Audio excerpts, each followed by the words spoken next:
Bonjour, en cette semaine creuse de podcast, j'avais envie de te faire une petite confidence ready to shine.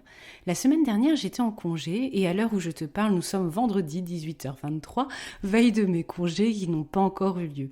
Comme à chaque fois, je peine à faire mes boutiques malgré anticipation et organisation. À chaque fois, le même sentiment, je culpabilise. De m'arrêter pour souffler, de laisser là en stand-by plein de projets super intéressants et passionnants sur lesquels je souhaiterais avancer.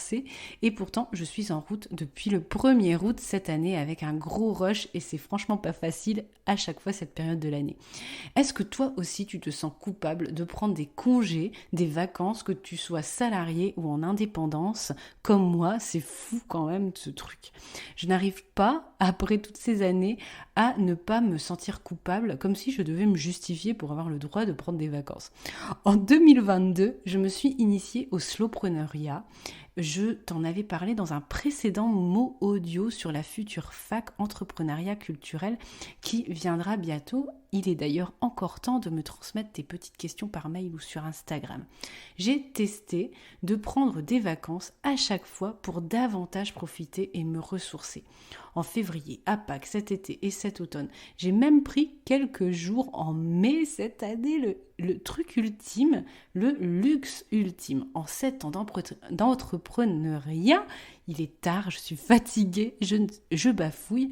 C'est la première fois que je décide de le faire à la place des 3 semaines en été et de la pauvre petite semaine à Noël.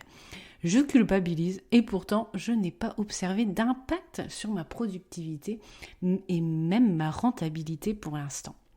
Et on est en automne, donc du coup, j'ai quand même une visibilité en termes de feedback. Mes clients ne m'en veulent pas apparemment de prendre des congés et mes projets n'en pâtissent pas concrètement. Et si c'était moi qui m'interdisais de faire des pauses? En plus, quand je reviens, je redouble de créativité et d'énergie. Allez hop, je ferme boutique, je ferme mes mails, le message d'absence est là.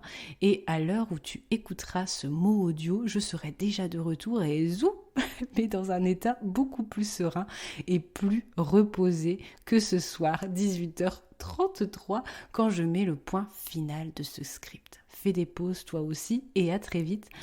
Qu'est-ce que ça changera concrètement? Souvent, les choses avancent sans toi et démarrent de plus belle en ayant lâché prise. Et ça aussi, moi je dois me le dire. À très vite.